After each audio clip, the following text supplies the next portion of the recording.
Olá, está começando mais um programa Câmera Aberta. Estima-se que 2/3 de todos os brasileiros estão com sobrepeso ou sofrem de obesidade. Infelizmente, em alguns casos, essa obesidade começa na infância. Mas como combater esses índices tão preocupantes? Para falar sobre esse tema, o Câmera Aberta convidou a nutricionista, personal diet, a doutora Juliane Félix. Tudo bom, doutora Juliana? Tudo bem. Seja bem-vinda. Obrigada.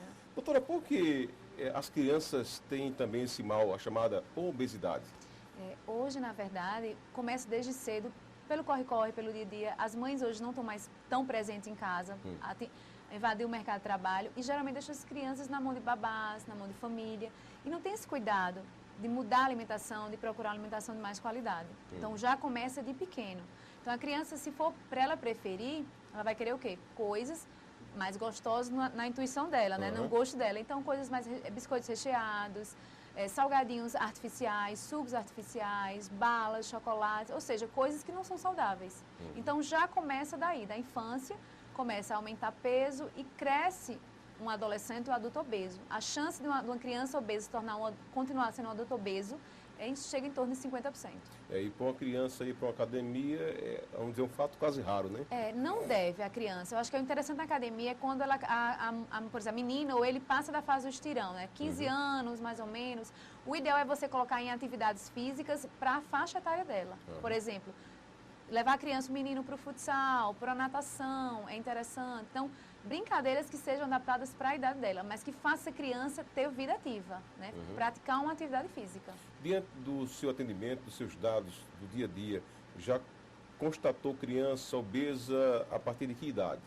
Olha, a gente tem crianças já a partir de 2 anos. 2 anos. Principalmente aquelas crianças que não foram amamentadas com aleitamento materno exclusivo até os 6 meses. Então, a mãe começa 4 meses com aquele mingau riquíssimo em carboidrato.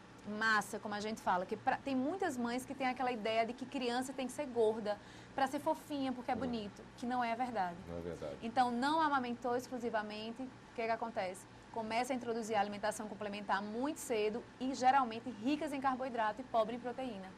Eu conheço mãe de criança que dá a criança, ela tem 5, 6 meses, já dá feijão, né? Absurdo, né? É um absurdo. Trocou o leite pelo feijão, praticamente, absurdo, né? É um absurdo. E com relação aos adolescentes? Também precisa de uma alimentação, obviamente, regrada, principalmente na fase do estirão, tem que ter uma alimentação muito adequada, porque é a fase que você precisa de muito ferro, muito cálcio. A criança cresce e a necessidade calórica aumenta muito.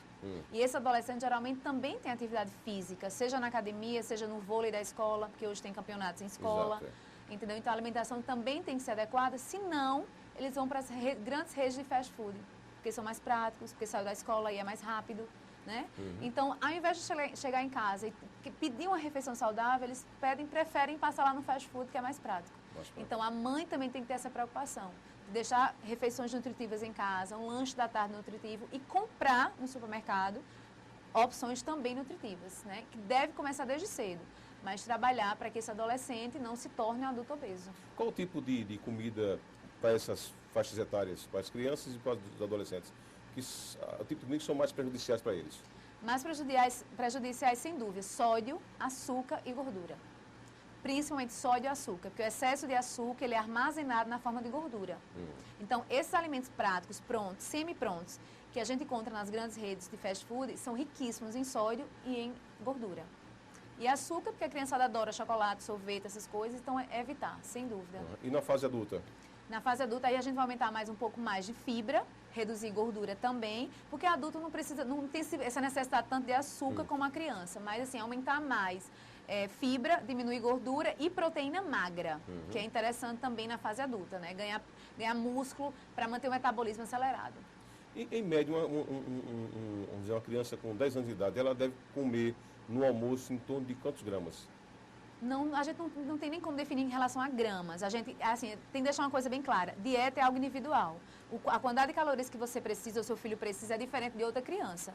Então, isso quem vai determinar é o nutricionista de acordo com a vida que ele tem. Né? Não existe um X, é tanto. Existe mais ou menos assim, crianças até 6 meses, tantas calorias, tem mais ou menos uma média. Mas estabelecido não, tem que se fazer um cálculo, analisar, ver o estilo de vida, se faz atividade física, se não faz, se tem alguma patologia que precisa mudar, adaptar. Mas assim, em regra, estabelecido não existe. O brasileiro tem aquele costume de comer, misturar os produtos, feijão com arroz, macarrão, carne e assim vai. E isso não é recomendável, né? Na verdade, quando mastigar, vai tudo para o mesmo lugar e vai ser digerido. É verdade. Né? Isso acho que não tem muita diferença, não. Alguns alimentos precisam ser combinados. Por exemplo, feijão e arroz. O aminoácido que tem no feijão não tem no arroz e vice-versa. Então, os dois precisam ser ingeridos juntos para um complementar o outro. Isso realmente é um fato. Tá? Mas, assim, o que é importante num prato, numa refeição, numa ocasião, como a gente chama, é a harmonia. Cada refeição, ela precisa ter um pouco de cada nutriente. Um pouco de proteína, um pouco de carboidrato, um pouco de fruta e verdura, que são as fontes de vitaminas e minerais, e um pouco de líquido, que é para hidratar e repor a perda hídrica. Pronto. Então, a gente, em cada refeição, a gente vai fazer essa harmonia para que tudo esteja um pouco, né? E assim chegar à sua necessidade diária total. O pessoense, de modo geral, come bem? Alguns, assim, não vou negar, muita coisa melhorou. Hoje a procura pelo nutricionista, por qualidade de vida, por reeducação alimentar, porque eu não uso a palavra dieta, é reeducação alimentar, melhorou muito. A preocupação de procurar um pão integral, de procurar um macarrão integral, de ingerir mais fruta e verdura, melhorou muito, muito mesmo. Mas existem aqueles nossos hábitos de comidas regionais. Exatamente. Do feijão na manteiga de garrafa, do arroz de leite com nata. Então, ainda existe, não se pode negar. Mas você pode, uma vez por semana, se dar esse luxo de botar um pouquinho o pé na jaca, digamos assim, mas de maneira com responsabilidade. Uma pizzazinha, né? 2 fatias no máximo, não tem problema nenhum. Né? Quais as doenças provenientes, né, originárias da obesidade infantil? Principalmente diabetes, né? A criança que já começa errado e vai crescendo, ela tem uma chance muito alta de ter diabetes, principalmente diabetes tipo 2, né? Que a origem dela é a alimentação. Hipercolesterolemia, que é colesterol elevado, a gente também tem, e hipertensão. Por quê? Crianças comem muito alimento processado, é tanto sódio, que aí, nesse caso, ela pode ter uma predisposição de ter uma possível hipertensão. Sem dúvida. E também tem aquela história de comer apressadamente, né? Que o brasileiro, você sabe que come com os olhos, né? E tem muita gente que acha que isso é besteira, né? 15 minutos eu tenho que fazer meu almoço em 10, 15 minutos. E, na verdade, não mastiga, ele engole. E precisa se mastigar bem, por quê? Porque existe um processo muito complexo de digestão. Então, os hormônios que estão aqui agindo em sucos gástricos, ele manda sinal para o cérebro avisando, estou comendo, quando eu estiver saciada, me dê esse sinal. Então, isso precisa muito ser trabalhado. Então, mastigar bem, comer devagar, normal, sem pressa, para que você receba esse sinal do cérebro, do hipotálamo, que já está saciado. O número de crianças obesas nos últimos anos tem aumentado o número, aumentou, né? Na verdade, dobrou o número de crianças obesas. É muito importante, assim, algumas escolas de uma pessoa, de acordo com o meu trabalho que eu já presenciei, já contrataram nutricionistas para fazer o cardápio. Por exemplo, você mandou seu filho hoje para a escola, mas não deu tempo de fazer a lancheira dele. Então, você deu dinheiro para ele lanchar na cantina. Lá tem cardápios nutritivos, onde são proibidos chicletes, chocolate e biscoitos recheados, por exemplo. E a nutricionista deixou lá as opções. Então, seu filho escolhe uma das opções de lanches nutritivos e come. Então, você não tem essa preocupação, nossa, ele vai lanchar no colégio, e agora? Né? Então, nós temos opções hoje nutritivas em 2 grandes redes de colégios grandes de João Pessoa, que teve essa preocupação. E eu achei isso muito importante. Inclusive em alguns países já existem leis, né, que tratam sobre obesidade, né, alimentação na escola também, né? Porque o número realmente vem crescendo muito, muito, muito.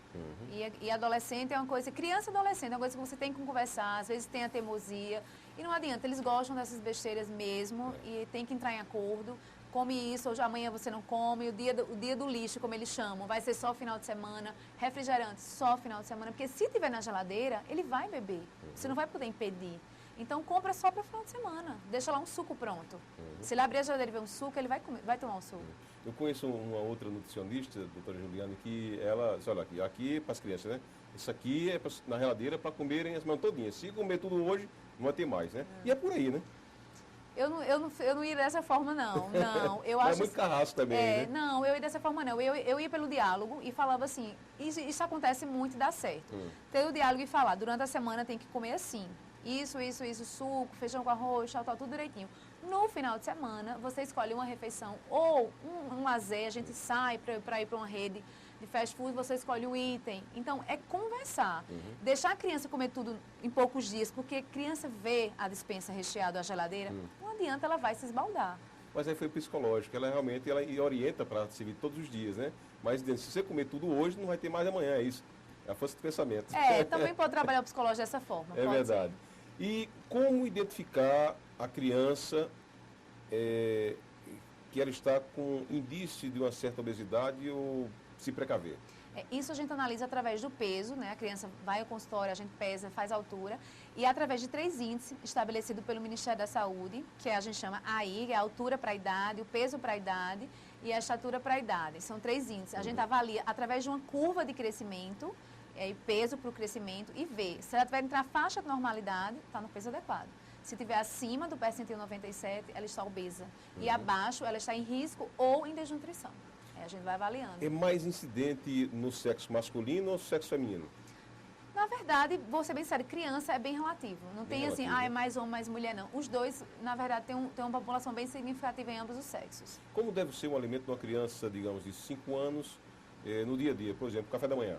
Café da manhã, como eu falei, tem que ter uma fonte de proteína, uma fonte de carboidrato, de preferência integral, que tenha fibra, um líquido para repor a hidratação e uma fonte de fruta, porque são as vitaminas e minerais que a gente tem que buscar na alimentação porque a gente não produz. Né? Então, o café da manhã, por exemplo, você pode dar à sua criança uma fatia de pão integral com um pouquinho de creme de ricota, uma fatia de queijo, um iogurte. Então, eu vou ter a fonte de carboidrato do pão, vou ter a fonte de proteína do iogurte e posso acompanhar com a fruta. Ficaria perfeito. A próxima alimentação acontecerá de que horas? De 3 em 3 horas. Criança, adulto, adolescente, qualquer idade, a gente tem que se alimentar de 3 em 3 horas. Por quê? Porque a gente mantém um ritmo do metabolismo. Passou de 3 horas não comeu, o nosso organismo é muito inteligente. Então, o que ele faz? Ele mesmo, para se prevenir, ele diminui o ritmo. Vou poupar energia porque eu estou, digamos assim, de castigo. Então, ele retarda. Isso é muito ruim, retardar o metabolismo, porque ele fica lento, então, consequentemente, futuramente, você começa a ganhar peso. Então, criança gasta muita energia, ela é muito ativa e tem que dissipar essa energia e tem que repor através da alimentação. Com relação à alimentação, sólido com líquido, geralmente a gente almoça, toma um líquidozinho no meio do almoço, e aí, é prejudicial? Não, eu acho interessante e acho importante também, libero, quando se trata de uma refeição muito seca. Por exemplo, a criança comeu só um pão e precisa de um líquido para ajudar na digestão e também descer, né? Então, eu gosto de colocar um copo de suco com alguma bebida, um suco, um leite, uma água de coco, por exemplo, um iogurte. E no caso do adulto, quando existe adultos que comem muito, por exemplo, feijão com farinha é um hábito nordestino.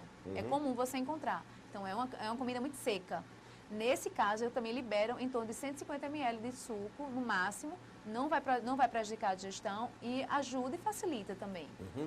A doutora Juliane Félix trouxe aqui um monte de materiais de produtos alimentícios, só que diet.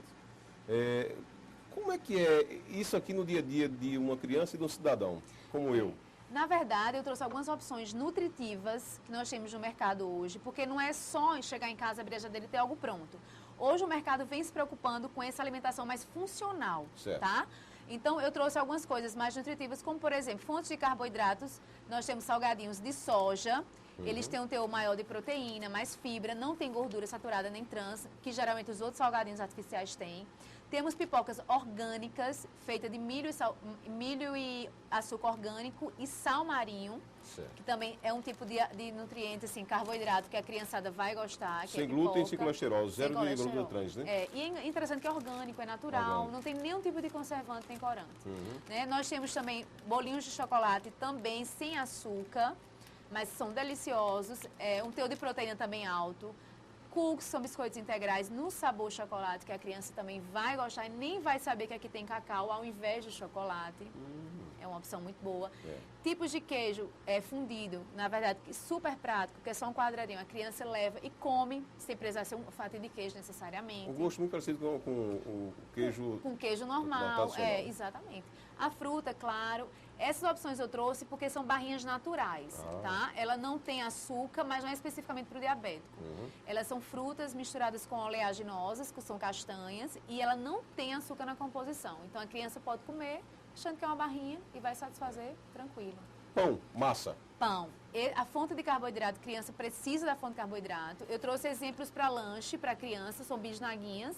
Dá preferência às bisnaguinhas integrais, bem acondicionadas, lancheiras térmicas, garrafas térmicas, tá? Porque o acondicionamento pode estragar o produto e intoxicar a criança. Isso é muito importante. Certo. O que Certo? mais? E outras opções também nutritivas, sem corante, sem conservante, em relação às bebidas. Eu trouxe, esse aqui é muito utilizado no mercado, nutricionamento completo, tem todas as vitaminas e minerais e precisa ser para criança acima de 5 anos. Sucos de soja com baixo teor de gordura, também é uma fonte boa. Leites enriquecidos com linhaça e quinoa, sem conservante e sem corante, sabor de fruta muito bom. Água de coco, melhor do que você estar usando refrigerante, é uma opção. Claro que natural é melhor. E o iogurte também, que também é prático, nutritivo, uma fonte de proteína também, que é importante. E biscoito de chocolate também, a gente tem vários no mercado. Hoje a mãe não fica a desejar, não. Ela consegue fazer uma lancheira para a criança, nutritiva, sem trazer problemas sérios para a criança. Sem sombra de dúvida. Esses produtos podem ser usados pela manhã, no lanche, no almoço, no lanche da tarde, à noite? Esses lanches, eles são sugeridos para os lanches. Para as pequenas refeições. Lanche da manhã, lanche da tarde. E se for o caso, a criança vai dormir muito tarde, lanche da noite. Refeição principal são refeições importantes, que não precisa ter lanche, ela tem que ter comida de verdade. Certo. Arroz, feijão, carne, cuscuz. Aí sim são comidas mais nutritivas mesmo para a ocasião. E a conhecida maçã? A maçã, a laranja, a fruta tem que estar presente por 3 motivos. Fontes de vitaminas, fontes de minerais e fontes de fibras. São 3 nutrientes que a gente precisa buscar, porque a gente não produz, mas que desempenham funções importantíssimas na alimentação. Qual o alimento que a criança não deve comer? Açúcar, sódio e gordura. Esses 3, porque trazem problemas sérios, principalmente a médio e longo prazo, na saúde, não só da criança, mas do adulto também. Muitas pessoas utilizam, por exemplo, eu utilizo o adoçante, que eu tenho o diabetes tipo 2. Qual o melhor produto à base natural que deve ser utilizado? Quem é diabético tem que retirar o açúcar, né? Certo. Pela deficiência de insulina e reconhecimento do uso de insulina. Então, nunca, jamais, inclusive criança também, usar adoçante artificial. Você vai dar preferência ao adoçante natural. Eu estou deixando como sugestão aos adoçantes naturais que vêm da folha da estévia, né, o de esteviosídeo. Então, são naturais, não amargam e a longo prazo, com o uso, não traz problemas para a saúde, como o artificial, por exemplo, causa. Então, quando a mãe for comprar, leia lá nos ingredientes. Lê com a maior atenção. Se tiver adoçante artificial, corante e conservante, deixe na prateleira e passe para uma outra opção. Qual o resultado de uma criança se alimentando no lanche com esse material e com o utilizado no dia a dia? Qual a diferença? O que ele vai ganhar em saúde? Essa aqui, a criança tem uma alimentação adequada, correta, ela vai ter primeiro mais disposição para brincar, para estudar, concentração. Ela vai manter o peso adequado. E o risco dela crescer uma criança diabética, hipertensa ou com colesterol elevado é baixíssimo. Quando uma criança faz o inverso, ela come o que ela quer, na hora que ela quer e vai para o fast food que ela quer, ela vai ser uma criança obesa, ela pode sofrer de bulimia, que já está na moda. É verdade. Né? E ela vai chegar a um adulto, se viver muito, ela vai chegar sem dúvida a um adulto pré-diabético ou hipertensivo ou com colesterol elevado. Uma criança, doutora Juliane, ela pode fazer o chamado regime? Não tem aquele regime rígido, mas é controlar a quantidade. Crianças, lembrando isso bem claro, criança não tem que fazer uso de light diet. Né? De forma alguma, a mãe jamais compre produto para sua criança light diet. Isso a criança não pode fazer uso. A gente vai só restringir em relação à quantidade. Só isso, que é importante. Importante. É. Com relação a peso, por exemplo, ela lancha produtos no nosso dia a dia, ela vai ganhar, um exemplo, viu? Vai ganhar mensalmente, vamos dizer, 2 quilos a 3 quilos. Se alimentando com esse produto, ela vai reduzir para quanto, mais ou menos? A grosso modo. Não, a grosso modo, o ideal é que perca meio quilo por semana. Se uma criança está gordinha e vai entrar no regime, é que ela perca mais ou menos meio quilo por semana, no máximo 1 quilo. Mas o ideal, o recomendado por todos os protocolos e órgãos internacionais e nacionais, meio quilo por semana. Você perde e a chance de você engordar é mais difícil. As crianças e adultos que tomam refrigerantes, e aí? É uma beleza, né? É uma beleza e seríssimo, né? Porque é o que a gente chama calorias vazias. Ali não tem absolutamente nada de nutritivo. Mesmo seja, se for diet light ou o que for, pior ainda, por causa dos adoçantes artificiais. Então, ali é caloria vazia, não nutrem absolutamente nada. Isso só traz ruim. Água, gás, aditivo, corante e, no caso, diet, né, adoçante, e no normal, uma quantidade de açúcar. Uma latinha de refrigerante normal tem mais de 2 colheres de sopa cheia de açúcar. Tem refrigerante aí que são 20% de açúcar. Pois é. Aí tem gente que fala, mas eu tomei o light, diet. Por enganação. Calorias vazias, está ali nutrindo em nada. Corpo para emagrecer tem que estar bem nutrido. Senão você não aguenta o regime e você não emagrece. Isso é fato. Não adianta se encher de light e diet, porque são calorias vazias, e depois aguentar a dieta 15 dias e parar porque você está mal-humorado, por queda de carboidrato, não consegue perder peso, não consegue se concentrar no trabalho. Então, isso é bem típico. Então, não faça isso. Procure um nutricionista para comer de tudo que você pode na quantidade certa. O brasileiro, ele gosta muito de encurtar as coisas, daquele jeitinho brasileiro, e na alimentação também. De que forma o pai deve ter consciência para ele não automedicar a criança para ele emagrecer? Procurar um profissional, sem dúvida. Procure um profissional, porque o nutricionista, ele vai saber qual é a harmonia ideal, né? E outra coisa, a nutricionista tem que fazer uma dieta mediante o gosto da criança. Se a criança não gosta de comer determinado alimento, não force. Ela vai criar, na verdade, um trauma com aquilo. Entendeu? Então, a criança vai dizer para o nutricionista o que gosta de comer, ela vai tentar entrar em acordo para saber o que ela come ou não, é correto, o que ela gosta ou não, o que é nutritivo. Vai fazer a harmonia correta de todos os nutrientes, proteína, carboidrato, vitaminas e minerais e os horários. E as opções de mudar essa dieta, ela não ficar monótona. E a criança conseguir seguir todo o plano alimentar direitinho e perder peso. Os pais compram muitos produtos enlatados, embutidos, né? Principalmente enlatados, né? E muitas das vezes não observa o rótulo, não lê. A tabela nutricional. Que é obrigação por lei. É obrigatória por lei, por vários RDCs que a Anvisa estabelece. É obrigatória e é uma coisa que a gente trabalha muito com as mães em consultório. Não vão fazer sua feira sem pressa, é o importante. E ler na composição qual é o primeiro item daquela tabela. Né? Aquela tabelinha de informação nutricional, ela vem dizendo todos os ingredientes que tem no produto. Então, quando os primeiros itens for gordura, sódio e açúcar, esqueça. Né? E tem essa preocupação de ler não só a tabelinha nutricional, como também os ingredientes daquele produto. É muito importante. Então, a mãe saber o que está levando para casa, o que vai ser ingerido. Isso é importante demais. A senhora falou em um vilão, a gordura, né? A gordura. A gordura saturada, principalmente, e a gordura trans. Apesar de que a gordura trans é proibida, tem os produtos que tem que ter na embalagem, 0% gordura trans. Mas a gordura saturada, hoje, ela é uma vilã muito grande. Por quê? Por essa facilidade de se acumular nas artérias, reduzir o calibre e, consequentemente, futuramente, trazer uma hipertensão, um problema cardíaco, e você, às vezes, é assintomático. Você vai descobrir quando já está adulto e já está no nível sério. Tem também aquelas pessoas que sofrem não podem comer, são celíacas, né? Celíacas, né? Celíacas, intolerância ao glúten. Exatamente. E aí, como é que entra esse produto nesse dia a dia deles? Nesses pacientes a gente trabalha, graças a Deus o mercado hoje também está super amplo. Então a gente só vai substituir a farinha de trigo. São 3 ingredientes que o celíaco não pode. É a farinha de trigo, o malte, a cevada, 4, e a aveia. Então você vai tirar isso da alimentação e vai trocar pela que a gente chama farinha do celíaco. Você vai fazer uma mistura de araruta, maisena e polvilho doce, que vende em qualquer supermercado. Então, ao invés de na receita tiver farinha de trigo, você usa maisena, não tem problema nenhum. A tapioca, ela pode comer. Esses aqui que eu trouxe para você, nenhum tem glúten. Para você ter uma ideia como anda o mercado hoje em relação à preocupação do intolerância ao glúten. A tapioca tem... Não tem glúten. Não tem glúten. Pode comer normalmente. Não pode comer. O cuscuz pode comer, o arroz pode comer. A pipoca ele pode comer, não tem problema nenhum. Sabe? O que é ruim é o pão. O pão, infelizmente, nós nutricionistas, a gente oferece na dieta receitas para a mãe fazer em casa, um pão caseiro, que não leve farinha de trigo, não tem aveia. Então, a gente, hoje, sim, facilidade tem demais. Receitas tem demais no mercado para a gente estar usando com as mães para melhorar a dieta. Tem pizza caseira daí? Tem pizza. Tem um pizza para celíaco de arroz e tem um pizza para celíaco feita de quinoa, que a quinoa também substitui a aveia, que ela não pode comer. Então, fica muito gostosa, bem macia, e a criança come e não acredita que é pizza. Assim, não acredita que conseguiu fazer em casa, entendeu?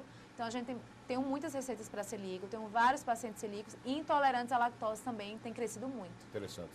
E nós utilizamos na nossa cozinha diariamente o chamado óleo, óleo vegetal. Vegetal. Como é que é esse uso dele diariamente para a pessoa que tem problema como celíaco, ou então obesidade e assim por diante? O óleo para o celíaco não tem interferência nenhuma, né? De origem vegetal, não tem o trigo, não tem a centeio, não tem a cevada, não tem a aveia. A gente tem que usar óleo apenas quando for necessário, né? Um fio de óleo para você fritar alguma coisa, dá preferência ao forno, mas se for para fritar na frigideira, põe um pouco óleo. Ou substituir realmente pelo azeite. Apesar de que o azeite em alta temperatura se transforma em óleo. Mas assim, tentar reduzir. Uma dica que eu gosto de dar aos meus pacientes é o quê? Quando for fazer a carne na frigideira, põe um fio de azeite, um fio de óleo. E quando a carne estiver quase pronta, você põe um pouquinho de água. É só um pouquinho. A água, a carne, ela absorve a água, deixa a carne mais suculenta e você não precisa adicionar mais gordura. E fica mais saudável. E a manteiga? A manteiga sempre dá preferência à manteiga em relação à margarina. Sempre. Manteiga tem gordura saturada? Tem. Tem colesterol? Tem. Mas ela tem vitamina lipossolúvel, ela é natural, ao contrário da margarina. A margarina é um produto 100% sintético, que foi utilizado foi feito por um processo de hidrogenação, no intuito de quê? De aumentar o tempo de prateleira e o transporte. Só isso.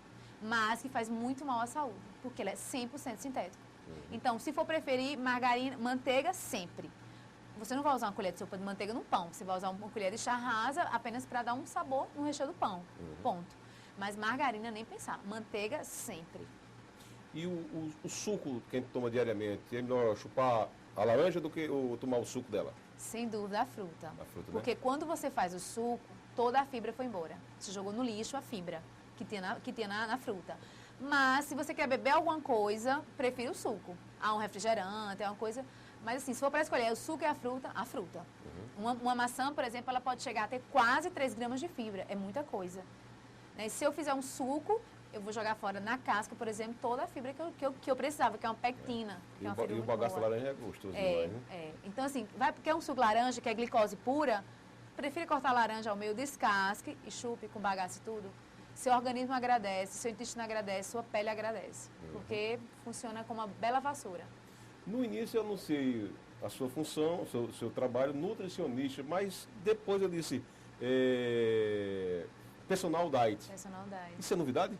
É novidade. Em João Pessoa eu conheço poucas, né, mas é um trabalho que vem crescendo muito. Como eu falei, hoje as mulheres elas atingiram o mercado de trabalho e hoje a vida da casa está em função de uma secretária.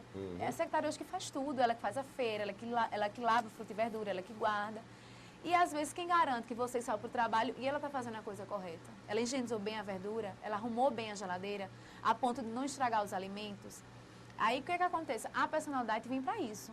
Ela vem para ir ao supermercado com a dona da casa, com a secretária, ensinar como escolher as frutas e verduras, o que colocar no carrinho de maneira correta, o que separar material de limpeza de alimento, como higienizar a geladeira, como organizar essa geladeira para não ter desperdício, onde colocar os ovos que se estragam com facilidade.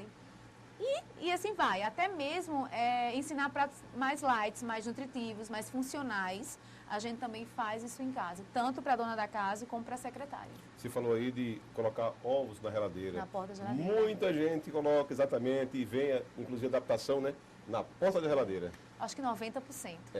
Eu acho. Pelas casas que eu já visitei, 90%. Que não é bom. Não, porque a troca de temperatura é muito grande. Você abre muito a geladeira. Né? Até melhor você não pinta na geladeira. Abre muito a geladeira, então esse ovo tem que ficar na parte geladeira interna, de preferência uma cuba reservada para ela, bem acondicionada, porque o ovo é algo também muito perecível, certo? O ovo também tem prazo de validade. E o ovo, se tiver, por exemplo, contaminado com a salmonela, é uma contaminação muito séria, que pode chegar a você precisar ser internado no hospital por causa dela, de um pequeno micro-organismo, mas que faz um estrago gigantesco. Então, a troca de temperatura faz com que esses micro-organismos que estão lá dentro, você não sabe, você não tem como ver, porque não é visível aos olhos, se multipliquem e cause estrago o ovo e cause um problema gastrointestinal. Como a população recebeu esse termo personal diet? Como foi a receptividade? Na verdade, para muitos é uma novidade. Para outros, eles perguntam modestamente, mas o que faz um personal diet? E quando você explica, ele, legal. Então, assim, é um profissional realmente que vai ser específico seu, que vai mudar todos os hábitos errados de sua casa em termos de alimentação. Mas, assim, muitos não têm esse conhecimento e quando passa a saber qual é a função do personal, 100% acha muito importante e interessante. Fica, vamos dizer assim, perturbando muito tempo, não? Não, pior que não, porque o tempo que eu passo uma residência... perturbando no bom sentido, lógico. Não, claro. O tempo que eu passo uma residência é muito. Geralmente o curso de personalidade que eu dou nas residências dura uma manhã inteira, são 3 a 4 horas, ou uma tarde. É um turno. É um turno que eu fico lá. Eu ministro uma mini palestra, digamos assim, com material didático para o pessoal, para eles entenderem um pouco dessa parte de higienização e depois eu vou para a prática. Né? A gente vai abrir a geladeira, vai ver a despensa, vai ver o que tá, fazer uma mini consultoria. Então a gente vê o que é está errado, aponta o que está errado e ensina o correto. É mais ou menos funciona assim. E aquele cidadão que final de semana, ou às vezes meio de semana mesmo, gosta de tomar uma bebidinha, esse é que fica mais incomodado, não? Não, fica incomodado, mas a gente tem que negociar, como eu falei, né? Tem deles que, pacientes meus que falam assim, Juliane, não adianta você tirar a minha cerveja com os amigos na sexta-noite, porque desde que eu era adolescente eu faço isso e não vou abrir mão. Aí você vai fazer um acordo. Quantas cervejas vão ser possíveis e quais os tipos de tira-gosto? Se eu conseguir, pelo menos, tirar os tira-gostos gordurosos, eu já fico feliz. Já é meu caminho andado. Certo. Aí depois a gente vai negociar a quantidade de cerveja. Aí, no fim, a gente inclui isso na dieta, no cálculo da dieta e consegue entrar em harmonia, consegue entrar num acordo para ambas as partes. E quais as irregularidades das mulheres na alimentação? Não, mulher em relação ao doce. Infelizmente, Doce, né? nossos hormônios, às vezes, entram em ebulição, digamos assim, e fica incontrolável mesmo. Aí, o que a gente faz? A gente tenta dar uma alimentação mais rica em triptofano e cobre, que são dois nutrientes que produzem serotonina, que é o neurotransmissor que dá a sensação de bem-estar, que é a sensação que o doce nos proporciona. Certo. Então, o que a gente faz? A gente aumenta a alimentação mais rica nesses nutrientes, em triptofano e cobre, para produzir mais serotonina e diminuir a vontade de comer doce. Ou faz um acordo do mesmo jeito. Quer comer doce? Chocolate meio amargo, chocolate amargo, banana suplementada com machucada, esquentada com um pouquinho de cacau em pó e aveia, dá uma segurada boa. Enfim, você vai adaptando e tentando coordenar na dieta e dá super certo, super certo. É verdade que castanha do Pará, ela inibe um pouco a fome? E todas as oleaginosas, castanha, nozes, amêndoas, que são ricas em gorduras boas, né? Vitamina E, selênio, ômega 3 e ômega 6, todas elas segurar a fome. Por quê? Porque é uma fonte de gordura boa. Então, ao dia a gente tem que estar ingerindo essas oleaginosas em pequena quantidade. Então, por ser rica em gordura, ela retarda o esvaziamento. Ela sai muito lento do estômago, ela demora a sair. Então, dá a sensação de plenitude, de saciedade por mais tempo. O chocolate não faz isso, faz chocolate? Faz. Agora, assim, um chocolate, porque é rico em gordura, o ao leite, no caso. Mas se for um amargo, ele sai mais rápido que em relação ao leite. O chocolate branco também é riquíssimo em gordura. Então, por isso que tem que comer em pouca quantidade, para também não piorar, né? Porque mulher, quando come um pedacinho, vai querer a barra toda. Sai de baixo. Doutora, pode deixar os seus contatos, telefone, para alguém que quer tirar dúvida, quiser... Eu vou deixar o telefone do celular, o consultório, 88021934, ou o consultório, 3244-9022. Tem algum blog? Tem o Facebook, né? Quem quiser me procure, juliane.felix.92. Lá eu tenho sugestões de receitas funcionais, de bolos integrais, doces, mais nutritivos, bem como a divulgação do meu trabalho. Fica lá à disposição do Facebook. Ok, foi um prazer tê-la aqui e obrigado, viu? Prazer foi meu. Ok, a você também, o nosso muito obrigado. Até a próxima, mais light.